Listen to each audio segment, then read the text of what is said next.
திருச்சிற்றம்பலம்.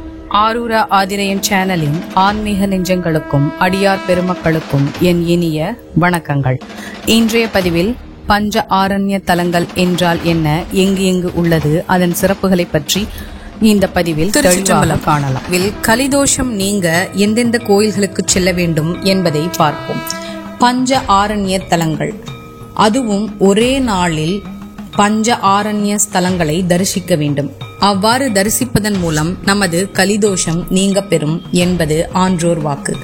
தேவார பாடல் பெற்ற தலங்களில் பஞ்ச ஆரண்ய தலங்கள் என்று 5 தலங்கள் உண்டு. இவ்வைந்துமே காவிரியின் கிழக்கு கரையில் அமைந்திருப்பதுடன் ஒரே நாளில் விடியற்காலையில் புறப்பட்டு 5வது கோயிலை அர்த்தஜாம பூஜையின் போது வந்து வணங்கி முடித்து கொள்ளும்படியாக அருகருகே அமைந்தவையாகும் இந்த பஞ்ச ஆரண்ய தலங்கள். இந்த பஞ்ச ஆரண்ய தலங்களை ஒவ்வொன்றாக பார்க்கலாம், எவ்வாறு தரிசிக்க வேண்டும் என்பதையும் பார்க்கலாம். முதலில் திருக்கருகாவூர். கர்ப்பபுரீஸ்வரர், முல்லைவனநாதர், மாதவி வனேஸ்வரர் ஆகிய பெயர்களிலும் இறைவனும், கர்ப்பரக்ஷாம்பிகை, கருக்காத்த நாயகி என்னும் பெயர்களில் அம்பிகையும் ஒரு சேர அருள் புரியும் தலம் திருக்கருகாவூர்.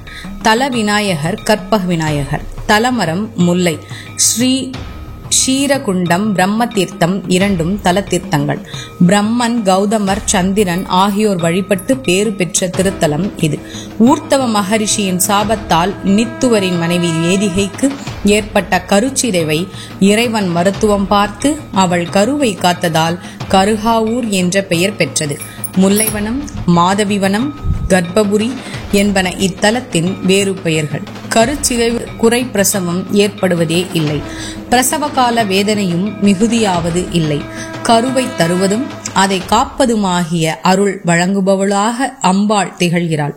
காவிரியின் தென்கரையிலுள்ள பஞ்ச ஆரண்யங்களுள் முதலாவது திருக்கோயில் திருக்கருகாவூர். திருக்கருகாவூரில் காலை உஷத்கால பூஜையை பார்க்க வேண்டும். அதாவது காலை 5:30 மணியிலிருந்து 6 மணி வரை நடக்கும். இந்த கோவிலில் ரத வடிவிலான சபா மண்டபமும் அதில் நித்துவ முனிவர் பூஜித்த சிவலிங்கமும் உள்ளது. மூலவர் சுயம்பு மூர்த்தி, மேற்புறம் பிருதிவி பாகம், புற்றுமண்ணாள் ஆகியது. சுவாமி திருமேனியில் முல்லை கொடி சுற்றிய வடு இன்னமும் உள்ளது. இங்குள்ள நந்தி உளிபடாத விடங்கமூர்த்தம் என்பர். இந்த தல் ஆவூர் மெலட்டூர் வழியாக தஞ்சாவூர் செல்லும் சாலையில் உள்ளது இந்த கோவில். தஞ்சாவூர் பழைய பேருந்து நிலையத்திலிருந்தும் கும்பகோணத்திலிருந்தும் பேருந்துகள் உள்ளன. இரண்டாவதாக நாம் தரிசிக்க வேண்டிய தலம் திரு அவளிவநல்லூர் ஆதிரிவனம். இந்த தலத்தை பற்றி இந்த பதிவில் காணலாம். இறைவன் சாட்சிநாதராகவும் இறைவி சௌந்தரநாயகி, சௌந்தர்யவல்லி என்னும் பெயர்களிலும் அருளும் தலம் திரு அவளிவநல்லூர். அப்பர் பெருமான், சம்பந்த பெருமான், சுந்தரர் ஆகிய மூவராலும் பதிகம் பெற்ற ஸ்தலம் இது. பண்டை நாளில் இத்தலத்தில் இறைவனை பூஜித்து வந்த ஆதி சைவ அந்தனர் ஒருவருக்கு 2 மகள்கள் இருந்தனர். மூத்த பெண்ணை மணந்தவர் சிறிது காலம் கழித்து காசி யாத்திரை சென்றார். அவர் சென்றிருந்த காலத்தில் அவர் மனைவி அம்மை நோய் கண்டு அவள் உருவம் மாறியதோடு கண்களையும் இழந்தாள். 2வது பெண்ணுக்கும் திருமணம் நடைபெற்றது. சில ஆண்டுகள் கழித்து காசி யாத்திரை சென்றிருந்த மூத்த மருமகன் வீடு திரும்பினார். நோய்வாய்ப்பட்ட தன் மனைவியின் உருவ மாற்றத்தை கண்டு திடுக்கிட்டார். தன் மனைவியின் சாயலில் 2வது பெண்ணும் இருக்கவே இவள் என் மனைவி இல்லை, இளையவளே என் மனைவி என்று வாதிட்டார். இதனால் தந்தையார் ஆதிசைவர் மனம் கலங்கி இத்தல இறைவனை பிரார்த்திக்க, இறைவன் சாட்சிநாதர் மனம் தடுமாறிய மருமகனை பார்த்து கோவிலின் எதிரில் உள்ள குளத்தில், சந்திர புஷ்கரணி குளத்தில் மூழ்கி எழுந்தவுடன் இறைவன் 8 திக்கும் எதிரொலிக்கும்படி அவள் இவளே என்று சுட்டிக்காட்டி மறைந்தார். இறைவன் அருளியவாறு மூத்தவளும் இந்த தலத்து தீர்த்தத்தில் மூழ்கி பழைய உடல் நலமும் கண்களும் மீள பெற்றாள். பிறகு கணவனுடன் சேர்ந்து இன்புற்று வாழ்ந்தாள். அவள் இவள் என்று சாட்சி கூறியதால் இத்தல இறைவன் சாட்சிநாதர் என்று பெயர் பெற்றார். தலத்தின் பெயரும் நல்லூர் என்பது மாறி அவளிவநல்லூர் என்று ஆயிற்று. சிறு விஷயங்களுக்கெல்லாம் கருத்து வேறுபாடு மற்றும் விவாகரத்து வரை போகக்கூடிய பிரச்சனை உள்ள தம்பதியர் இத்தலத்திற்கு வந்து இறைவனையும் இறைவியையும் உளமாற வேண்டிக் கொண்டால் அவர்கள் இல்லறம் நல்லறமாக அமையும். கும்பகோணம், அம்மாப்பேட்டை மற்றும் தஞ்சாவூர், அரித்வாரமங்கலம் வழிகளில் செல்லும் பேருந்துகளும் அவளிவநல்லூருக்கு அழைத்துச் செல்கின்றன. கும்பகோணத்தில் இருந்து 21 கிலோமீட்டர், நீடாமங்கலத்தில் இருந்தும் அம்மாப்பேட்டை வழியாக அவளிவநல்லூர் செல்லலாம். ஹரித்வாரமங்கலத்தை பார்ப்போம். இது வன்னிவனம் ஆகும். இங்கு ஆக்கல் தொழிலை செய்யும் பிரம்மாவிற்கும் காத்தல் தொழிலை செய்யும் விஷ்ணுவிற்கும் யார் புரியும் கர்மா பிரதானமானது என்பதில் விவாதம் உண்டானது. அந்த விவாதத்தின் மத்தியில் ஒளியொன்று ஊடுருவியது. நெருப்பு ஸ்தம்பம் என்னும் அனல் தூணாக சிவனார் வானையும் பூமியையும் ஊடுருவி நின்றார். பிரம்மாவும் விஷ்ணுவும் பிரமிப்போடு பார்த்தார்கள். எங்கெல்லாம் அகங்காரம் முற்றுகிறதோ அங்கெல்லாம் ஞான பிழம்பாக சிவனார் வந்து இறங்குவது வாடிக்கை. ஞானம் என்னும் சிவத்திற்கு அந்நியமாக வேறு எதுவும் இல்லை என காட்டுவதுதான் இங்கு தத்துவார்த்தம். அக்னியிலிருந்து ஒரு குரல் வெளிப்பட்டது. என்னுடைய இந்த அக்னி ரூபமான உருவின் அடியையோ முடியையோ முதலில் யார் காண்கிறார்களோ அவரே பெரியவர் என்றார் ஈசனார். உடனே பிரம்மா பறவையாக பறந்தார். பெருமாள் மீண்டும் வராக அவதாரம் எடுத்து பூமியை குடைந்தார்.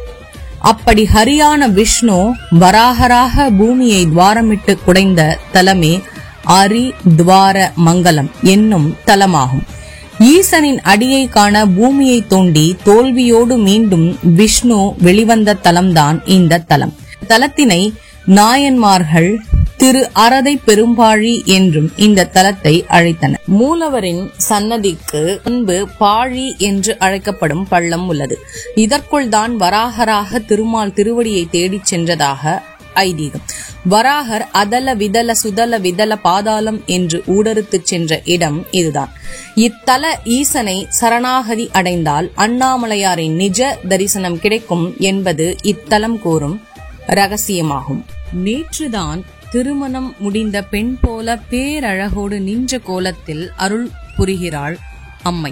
அருளையும் ஆனந்தத்தையும் பொழியும் கண்கள், எப்போதும் மெல்லிய புன்னகையில் கவலைகளை விரட்டும் அனாயாச தோற்றம் நம்மை நகரவிடாது செய்கிறது. ஜகத்தின் அழகே இவளால்தான். இந்த தலத்திற்கு கும்பகோணம், தஞ்சாவூர் என்ற இரு வழிகளிலும் இத்தலத்தை அடையலாம். அல்லது கும்பகோணத்திலிருந்து 20 கிலோமீட்டர் தொலை. கலிதோஷம் நீக்கும் பஞ்ச ஆரண்ய தலங்களில் 4வது தலமான ஆலங்குடியை சென்று இன்றைய பதிவில் தரிசிப்போம். ஆலங்குடி பூளைவனம். ஆலங்குடி என்று தற்போது அறியப்படும் இந்த தலத்தின் ஆதிகால பெயர் திரு இரும்பூளை. இறைவன் ஆபத் சகாயேஸ்வரர், இறைவி ஏலவார் குழலி அம்மை. இத்தலத்தின் கிழக்கே பூளைவள ஆறு பாய்கிறது. ஐப்பசியில் இதன் தீர்த்தத்தை கொண்டு வந்து சுவாமிக்கு அபிஷேகம் செய்கிறார்கள். குரு பரிகார ஸ்தலமாக விளங்கும் ஆலங்குடி மூர்த்தி, தலம், தீர்த்தம் ஆகிய 3ஆலும் பெருமை உடையது ஆகும். இத்தலத்தில் சாயரக்ஷை பூஜை காலத்தில் இறைவனை தரிசிப்பது விசேஷமாக கருதப்படுகிறது. அமுதோகர் என்பவர் சிறந்த சிவபக்தர், முசுகுந்த சக்கரவர்த்தியின் அமைச்சர். ஒருமுறை மன்னர் அமுதோகரிடம் அவரது புண்ணியத்தில் பாதியை தனக்கு தத்தம் செய்து தர வேண்டும் என்று மன்னர் கேட்டார். அமைச்சர் மறுக்க அவரின் தலையை வெட்டிவிடும்படி முசுகுந்த சக்கரவர்த்தி கூறினார். கொலையாளி அமுதோகர் தலையை வெட்டியவுடன் அமுதோகர் என்ற சப்தம் அந்த தலம் முழுவதும் ரீங்காரம் இட்டது. தனது தவறை உணர்ந்த முசுகுந்த சக்கரவர்த்தி இந்த தலத்து இறைவனை ஆபத் சகாயேஸ்வரரை வழிபட்டு பாவம் நீங்க பெற்றார் என்பது வரலாறு. மற்றும் ஒரு புராண செய்தியும் இருக்கிறது. தேவர்கள் அமிர்தம் பெற வேண்டி பார்க்கடலை கடைந்த போது உண்டான ஆலகால விஷத்தை இறைவன் சிவபெருமான் குடித்த தலம் இது என குறிப்பிடப்பட்டுள்ளது. அதனாலேயே இந்த தலம் ஆலங்குடி என்றானது. இந்த தலத்தில் பாம்பு தீண்டி யாரும் இறப்பது இல்லை என்கிறார்கள். திருவிடைமருதூர் ஸ்ரீ மகாலிங்க பெருமானுக்கு உரியதான 9 பரிவார தலங்களுள் ஒன்றான ஆலங்குடி தட்சிணாமூர்த்தி தலமாக விளங்குகிறது. இந்த தலத்தில் அமைந்துள்ள சுந்தரமூர்த்தி சுவாமிகளின் திருமேனி மிகவும் அற்புதமான ஒன்று. சோமாஸ்கந்தர் சந்நிதியில் இருக்கும் இந்த திருவுருவம் 3.5 அடி உயரம் கொண்டது. ஆண்டுதோறும் ஆருத்ரா உற்சவத்தின் போது இவர் வெளியே உலா வருகிறார். ஆபத் சகாயேஸ்வரர் கிழக்கு நோக்கி காட்சி தருகிறார். விஸ்வாமித்திரர் இந்த இறைவனை வழிபட்டுள்ளார். இக்கோயிலில் உள்ள அகத்தியரை வழிபட்ட பிறகே இங்குள்ள முருகப்பெருமானை வழிபட வேண்டும் என்று ஒரு மரபு உள்ளது. இதனால் பேய் பிசாசு பற்றிய அச்சமும் பாதிப்புகளும் நீங்கும். இங்குள்ள நாகர் சந்நிதியில் நிவர்த்தி பரிகாரம் செய்து கொண்டால் நாகதோஷம் விலகி நன்மைகள் உண்டாகும் என நம்பிக்கை நிலவுகிறது. குரு பீடமாக இந்த தலம் அமைந்துள்ளது. ஆலங்குடி தட்சிணாமூர்த்தியை சுந்தரமூர்த்தி சுவாமிகள் வழிபட்டு பஞ்சாட்சர உபதேசம் பெற்று ஞான முக்தி அடைந்தார். மகாலட்சுமி தட்சிணாமூர்த்தியை வழிபட்டு பேறு பெற்றாள். கும்பகோணம் நீடாமங்கலம் மன்னார்குடி சாலையில் கும்பகோணத்தில் இருந்து 17 கிலோமீட்டர் தொலைவில் இந்த தலம் இருக்கிறது. அடுத்து 5வது தலமாக திருக்கொள்ளம்புதூர் பற்றி பார்ப்போம். திருச்சிற்றம்பலம். கலிதோஷம் நீக்கும் பஞ்ச ஆரண்ய திருத்தலங்களை சென்று தரிசித்து வருகிறோம். 4 தலங்களை தரிசித்து விட்டோம். இன்று வில்வவனமான அர்த்தஜாம பூஜைக்கு உரிய கொள்ளம்புதூரை சென்று தரிசிக்கலாம் வாருங்கள். அனைத்து ஆலயங்களிலும் இரவு ஆலயத்தை மூடும் முன் அர்த்தஜாம பூஜையை செய்வது வழக்கம். ஆனால் தீபாவளி அன்று மட்டும் முந்தைய நாள் செய்ய வேண்டிய அந்த பூஜையை அதிகாலையில் மேற்கொள்ளும் ஆலயம் திரு கொள்ளம்புதூர். பிரம்மவனம், காண்டீபவனம் என்னும் பெயர்களும் இந்த தலத்திற்கு உண்டு. அர்ஜுனன் வழிபட்டதாகவும் சொல்லப்பட்டுள்ளது. இறைவன் வில்வாரண்யேஸ்வரர், வில்வவனநாதர் என்னும் பெயர்களிலும், இறைவி சௌந்தரநாயகி, அழகு நாச்சியார் என்னும் பெயர்களிலும் அருளும் தலம் இது. பல சிவஸ்தலங்களையும் தரிசனம் செய்தவாறே ஊராக வந்து கொண்டிருந்த ஞான குழந்தையான திருஞான சம்பந்த பெருமான் சம்பிரதாயப்படி முந்தைய 4 ஆலயங்களுக்கும் சென்று அந்த பூஜைகளை தரிசித்துவிட்டு 5வது ஆலயமான திருக்கொள்ளம்புதூர் நோக்கி வந்து கொண்டிருந்தார். ஐப்பசி மாத அமாவாசை நாள் தீபாவளி பண்டிகையை எல்லோரும் கோலாகலமாக கொண்டாடி கொண்டிருந்தனர். இருள் அடர்ந்த அந்த வேளையில் திருஞான சம்பந்தர் தம் அடியார்களுடன் முள்ளி ஆற்றை கடந்து செல்ல முயன்றார். சோதனையாக ஆற்றில் வெள்ளம் கட்டுக்கடங்காமல் பெருக்கெடுத்து ஓடியது.